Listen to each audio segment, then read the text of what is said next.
반갑습니다. 여기 오신 분들은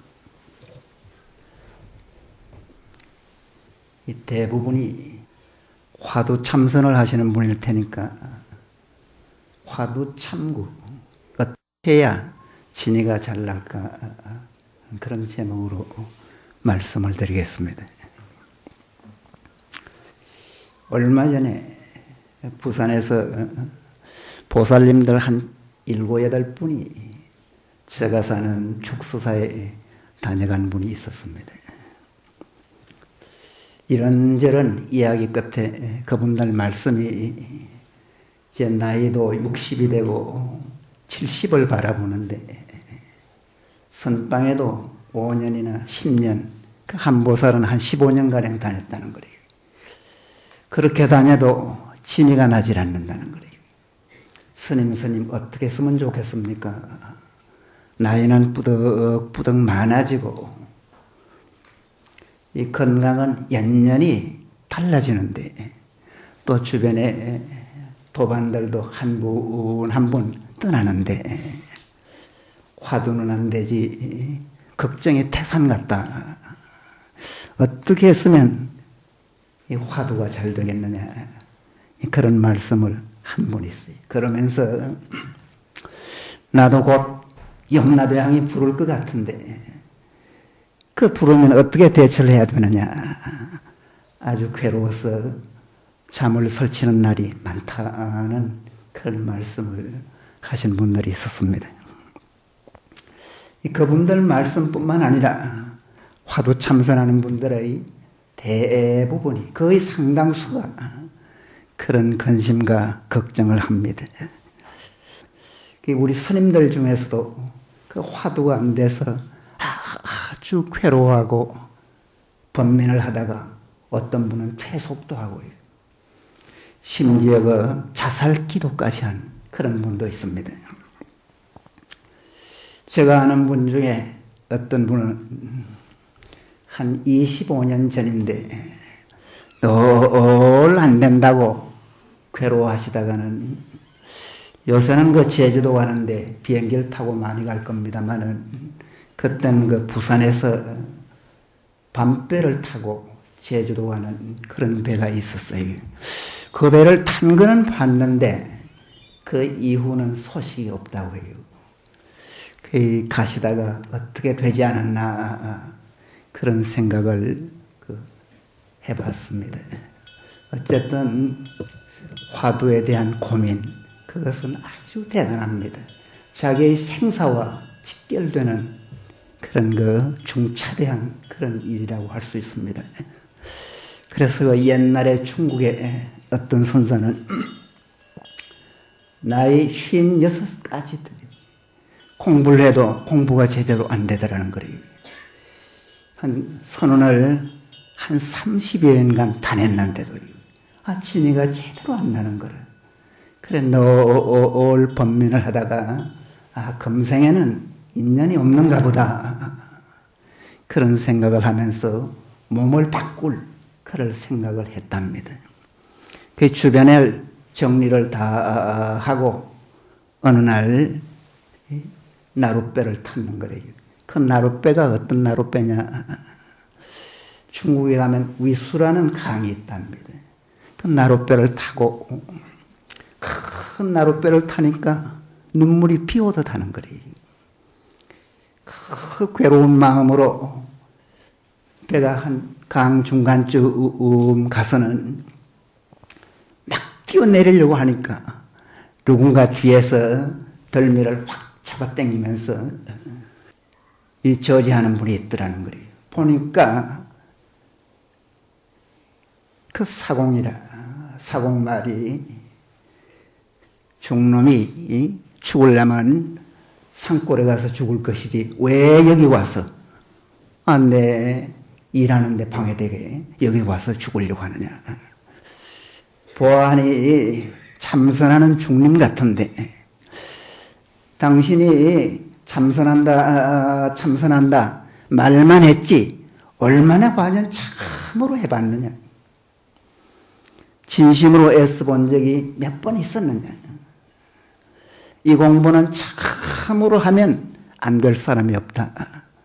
당신처럼 늘 분해망상이나 피우고 먹고 입는 데만 그렇게 신경 쓰다가 보면 30년 아니라 300년을 해도 별 이득이 없을 것이다. 당신이 죽고 싶거든 참으로 애를 써보고 진심에서 해봐라. 그러면 안 될 공부가 아니다. 그렇게 법문을 하는 거래요.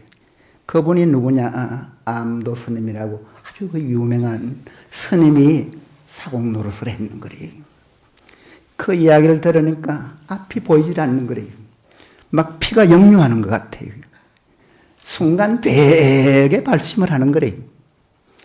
내가 여기서 깨치지 못하면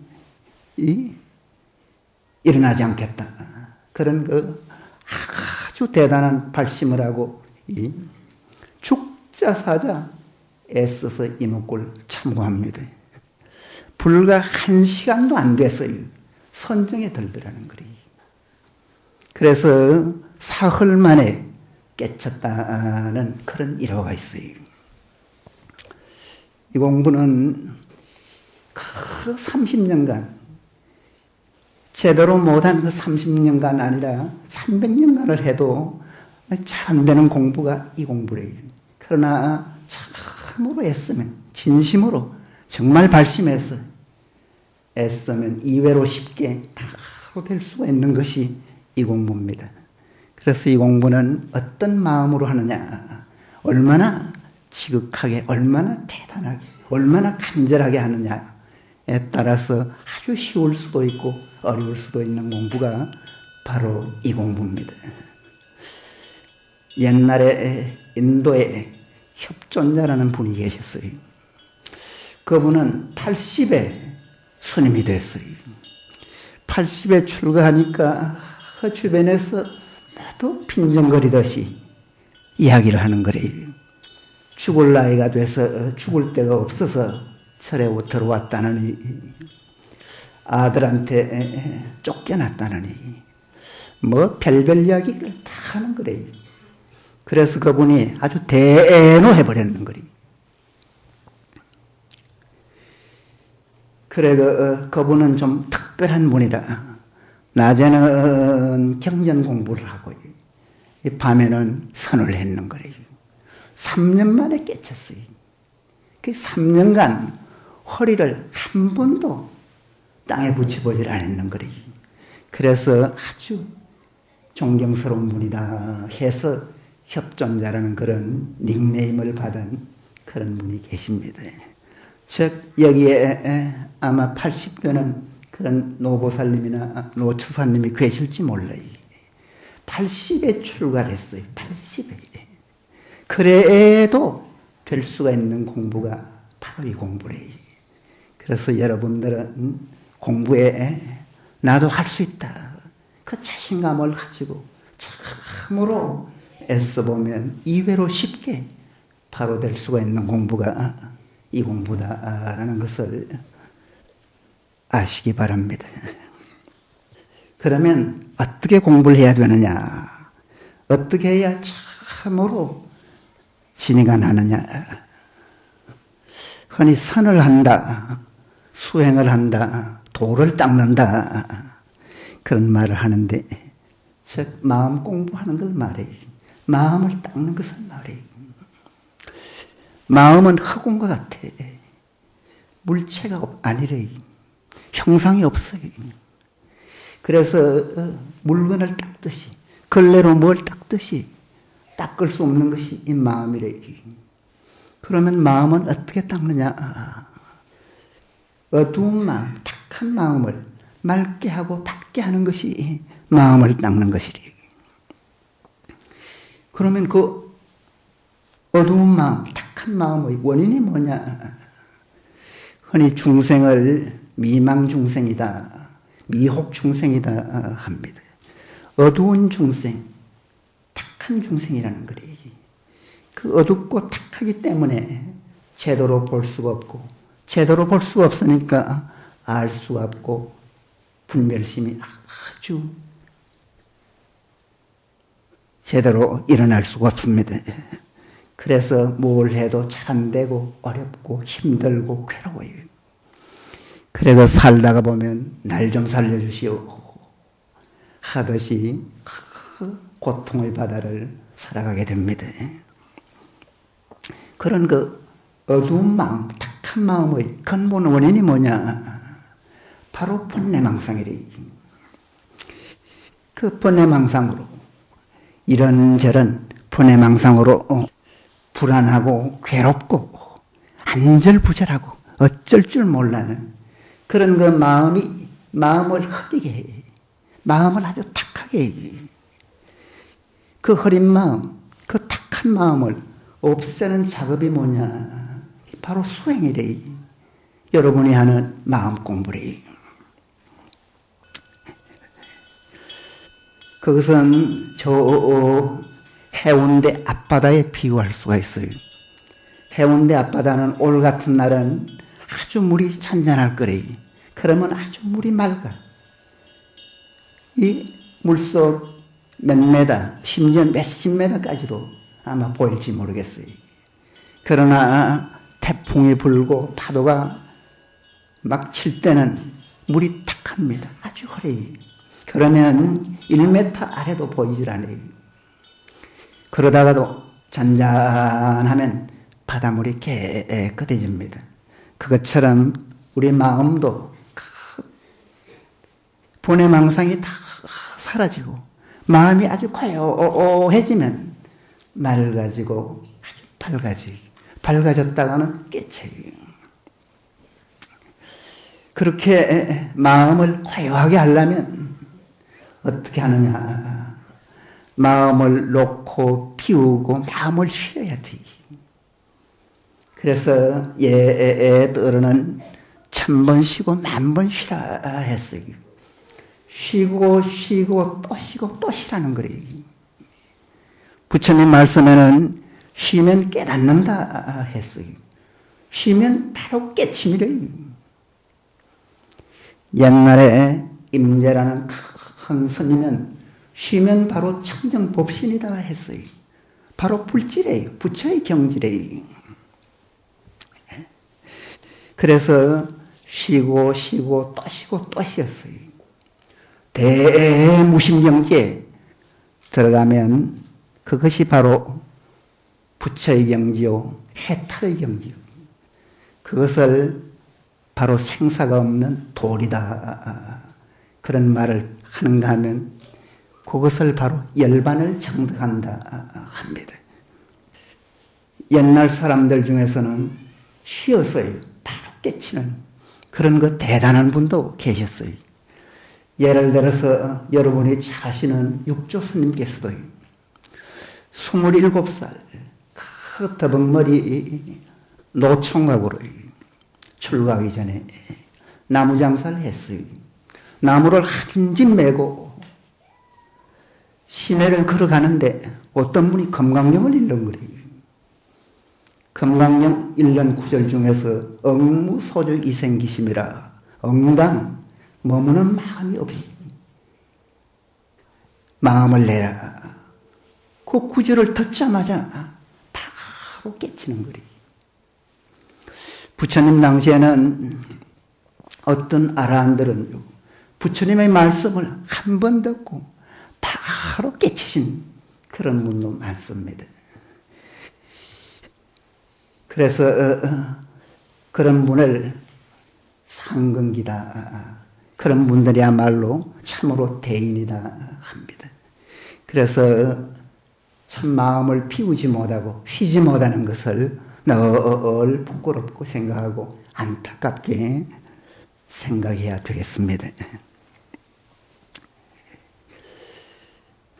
이 화두에도 야시 불인 있고 부처란 무엇입니까? 마 삼근이니라 삼사근이니라. 그 삼사근이라는 말에 부처님의 그 진술을 조사의 그 살림살이가 그대로 드러난 말씀이래. 야시 불법 첩첩대인이고 불법의 적실하고 적실한 큰 뜻이 무엇입니까? 마른 똥막대기라. 그 마른 똥막대기란 뭐냐?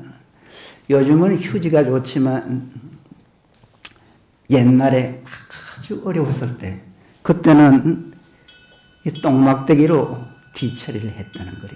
바로 그 마른 똥막대기가 바로 그거래요.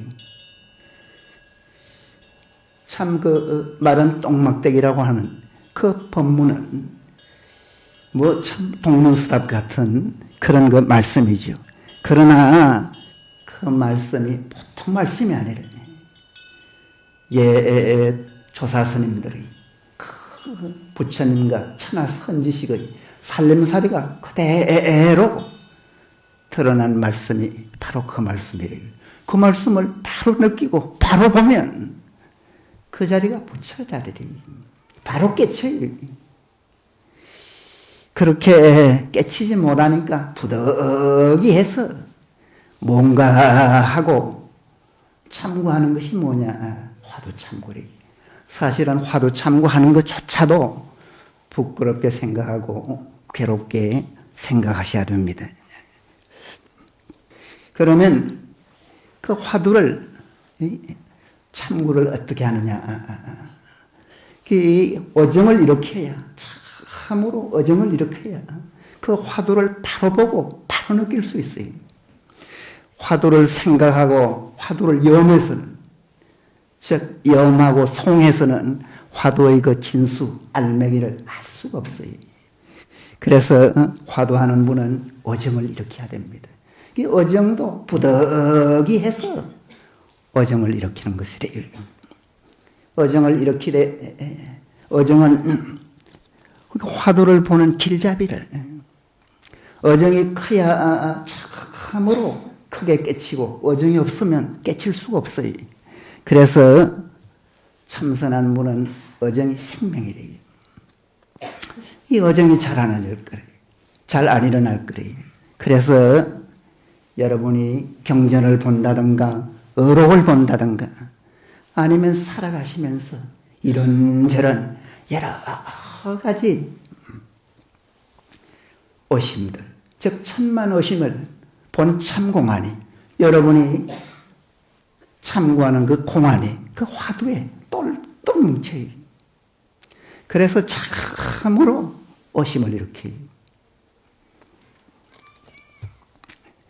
그 오심을 일으키되 그냥 예사롭게 이먹고 그렇게 해서는 안 되고 아주 간절하게, 아주 지극하게 최선을 다하듯이 내 모든 것을 바치듯이 고려하세요. 즉 온몸으로 어정을 일으키세요. 그러면 어정이 일어납니다. 그래도 어정이 안 일어난 분은 어떻게 하느냐? 마음을 아주 고요하게, 선하기 전에 일체 쉬고 모든 것을 놓아서 마음을 아주 고요하게 아주 고요한 상태에서 본참공한 화두만 분명하게 아주 또렷하게 드러나가요. 그러면 어정이 없는 사람도 어정을 좀 느껴요. 그렇게 지극하게 1시간만 제대로 해도 좀 달라집니다. 어쨌든 화두는 어정을 일으켜야 된다. 그 어정은 참으로 지극하게 대단하게 일으켜야 된다.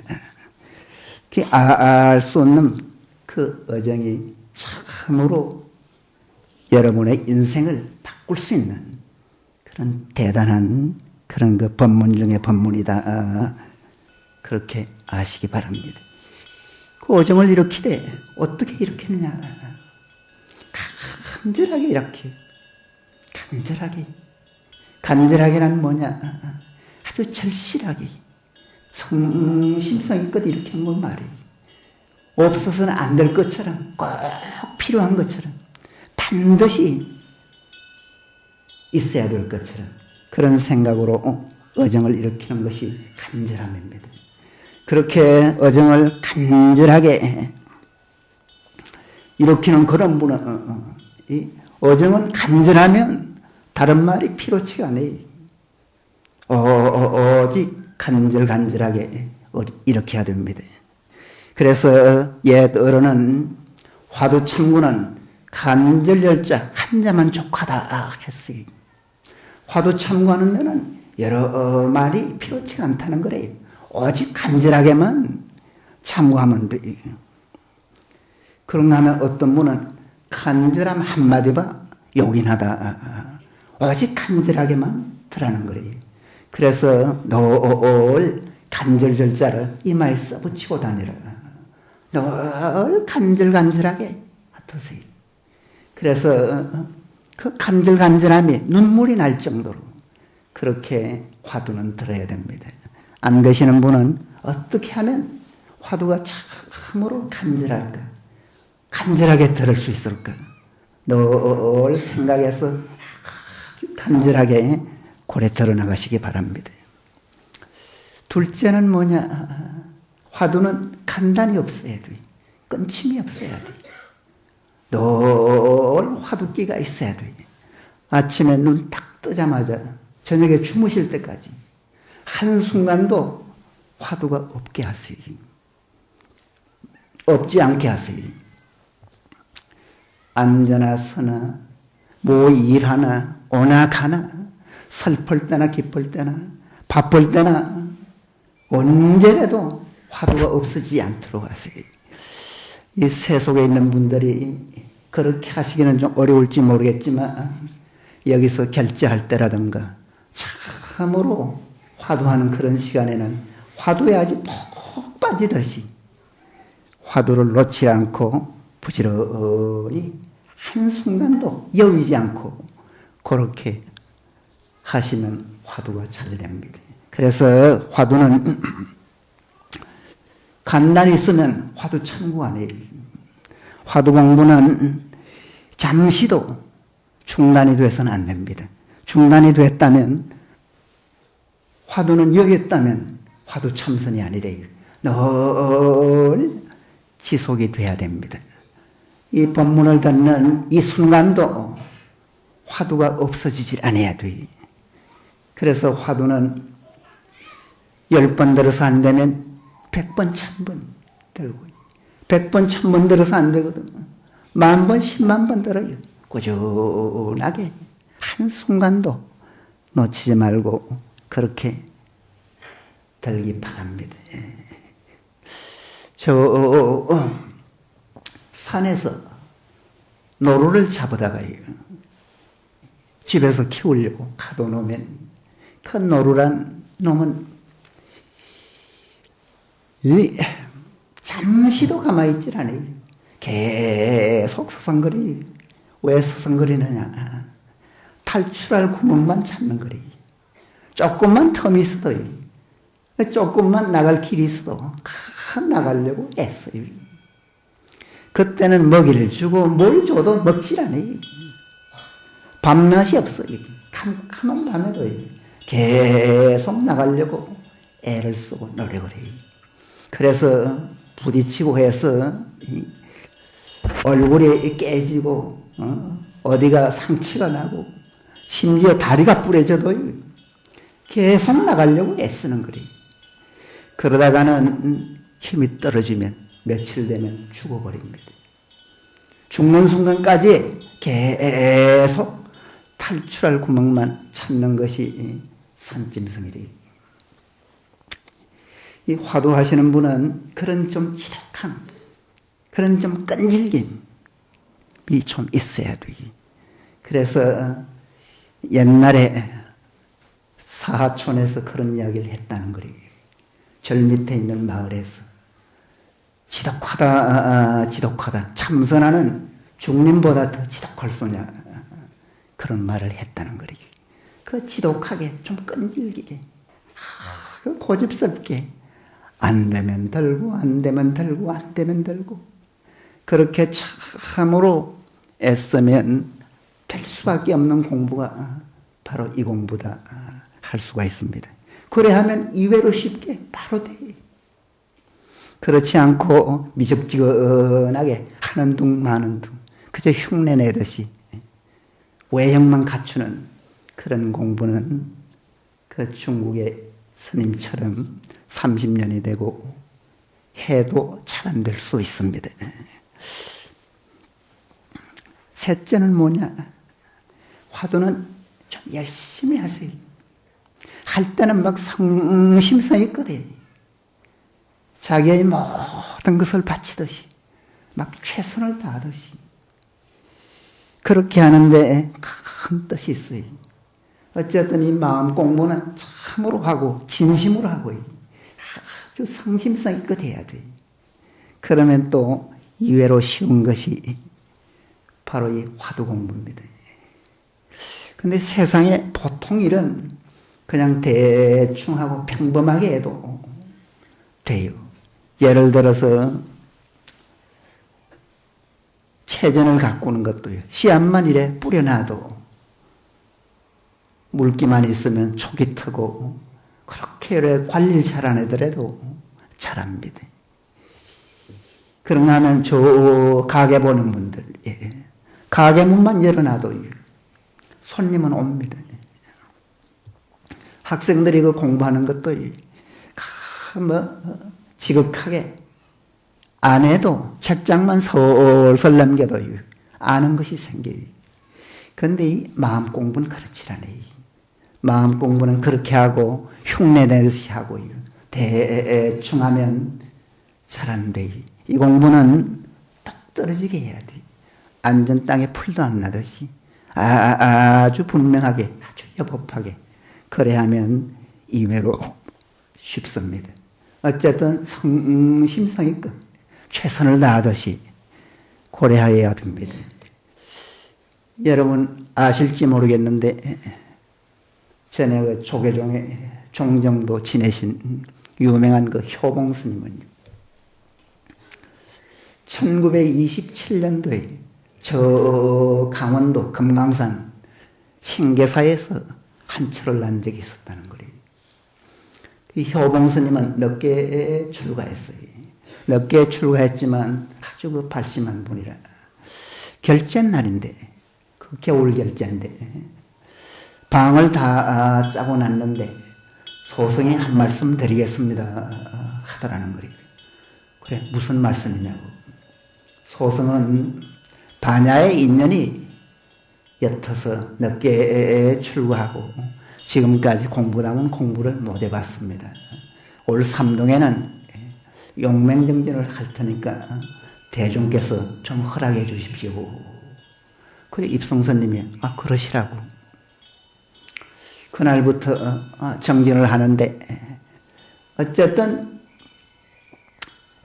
소변을 본다든가 고향하러 간다든가 극히 중요한 이무 꼭 볼 일이 없으면 일어나질 않더라는 거예요. 그때 보통 앉으면 한 6시간 정도를 계속 앉으시더라는 거예요. 그래서 그때 절구통수자다 그런 거 별명을 듣기도 했답니다. 어찌나 앉던지 참 어지간하다 참 대단하다 저런 수자도 있느냐 그런 말을 들었다고 하는 거예요. 그런데 하루는 일어나려고 하는데 좌복이 엉덩이에서 안 떨어지더라는 거예요. 어찌나 앉았던지 좌복에 진물이 나가지고 그 진물하고 옷하고 이 좌복하고 붙었는 거예요. 그래 안 떨어지더라는 거예요. 그래서 그 주변에서 그 참 감탄했다는 그런 그 일화가 있습니다. 그 효봉스님은 말년에는 제대로 걷질 못했어요. 좀 어거정 그래 거셨어요. 하도 앉았어요. 그렇게 걸음조차도 잘 못 걸을 정도로 그렇게 지독하게 공부하셨다는 그런 일화가 있습니다. 그래서 돌아가실 때 저 표충사에 설해각에서 돌아가시는데 숨을 거두기 직전까지요. 무라해서 무자 큰 스님이 돌아가셨다. 당시에 세속의 신문에도 크게 그 보도가 되곤 했습니다. 어쨌든 할 때는 아주 정성껏 하고 심성의껏 하시기 바랍니다. 화두 참고의 그 기본 요령은 요 세 가지래. 간절하게 들고, 쉼 없이 들고, 즉 안 끊치게 들고, 성심성의껏 드는 것이 기본 요령이래. 그것만 갖춰서 참으로 지극하게, 참으로 애쓰면 웬만하면 진이가 돌발합니다. 그래서 그 안 되는 한우지만 쓰다가 보면 어느 날 문득 화두가 아주 간절할 때가 있어요. 간절하게 들질 않아도 간절할 때가 있어요. 그 순간 화두에 힘을 얻어요. 즉 동력을 해요. 그러면 화두를 놓을래야 놓을 수가 없고 버릴래야 버릴 수가 없어요. 가나 오나 앉으나 서나 늘 화두가 성성하고 아주 현전해요. 아주 소소영령합니다.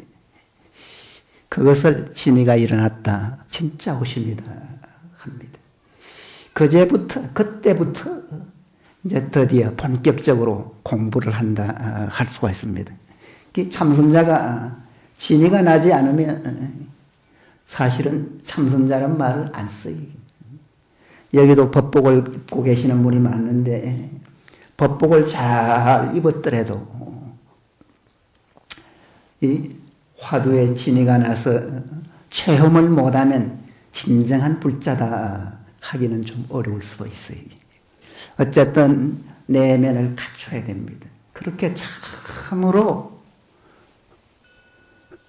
진이가 나야 밥값을 한다 그런 말이에요. 여기에 보살님들 아주 잘 사실 거래요. 그러나 절에서는 화두 참선자 진이가 나지 않으면 밥값도 못한다고 했어요. 세속에서 밥값도 못하는 사람이다. 그러면 아주 형편없는 아주 보잘것없는 못난 사람을 보통 지칭하잖아요. 참선자 중에서 진이가 안 나면 밥값도 못하는 사람이래요.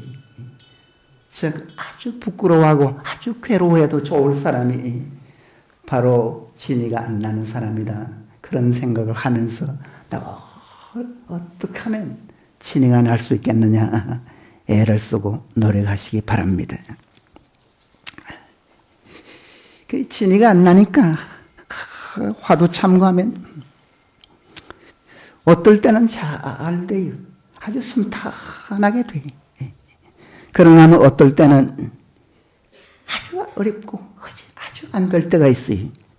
그러나 어떨 때는 분명하고 상승하다가 어떨 때는 또 희미하고 어떨 때는 이건 또 하다가 어떤 때는 아주 설고해. 그렇게 기복이 심한 그런 화두를 흔히 추작화두다 하죠. 조작의심이라는 거예요. 의심이 안 나는 걸 억지로 일으키는 그런 의심을 조작의심이라고 합니다. 그런 그 추작 상태에 머무는 것이 거의 태반이래요. 그런 분은 왜 그러느냐? 첫째는 발심이 안 된 상태에서 하기 때문이고요. 둘째는 뭐냐? 신심이 아주 돈독하지 못하기 때문이래요. 세 번째는 뭐냐? 이 참으로 대분심을 일으켜서 공부를 못하기 때문이고, 네 번째는 용맹스럽게 아주 지혜롭게 못하기 때문입니다. 그런 분은 그 다섯 가지 그것을 꼭 갖추시기 바랍니다. 이 첫째는 화두 안 되는 사람은 자기에게 한번 물어봐요. 네가 참으로 화두할 뜻이 있느냐고요. 네 진심으로 네가 화두할 생각이 있느냐고. 이 홍제사 선언도 홍제사 선빵이 좋다고 하더라. 참선은 참으로 좋은 수행법이라고 하더라.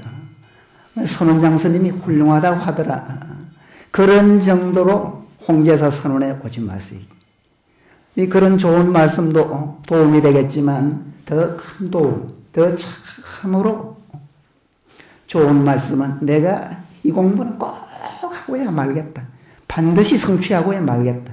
반드시 부처경계까지는 안 가더라도 참으로 진수를 맛보고야 말겠다. 그런 부처님에 대한 이 공부를 반드시 해마치고야 말겠다는 그런 생각을 꼭 하시기 바랍니다. 발심이란 뭐냐? 참으로 발심이에요. 발심은 발보리심의 준말이래. 보리를 꼭 이루고야 말겠다는 그런 마음을 늘 가져야 됩니다. 보리란 견성성불말이에요. 자기의 성품을 보아서 보리를 꼭 이루고야 말겠다는 그런 생각을 분명하게 아주 철저하게 아주 지극하게 하는 것이 발심입니다. 그래서 참선자는 이 참선하는 일이 가장 큰 일이다라는 그런 생각을 했어요. 사실은 일 중에 일이 바로 이 일이래요. 그래서 이 일은 어떤 일보다도 가장 중요한 일이다. 그래서 이 일은 무슨 일이 있더라도 꼭 성취하고야 말겠다. 그런 마음을 꼭 가지시면서 목숨을 걸고라도 성취하겠다는 그런 대단한 그런 마음을 꼭 내시기 바랍니다. 그래서 이런 무서운 마음, 이런 대단한 마음, 그런 마음을 내면 이외로 쉽게 될 수가 있습니다.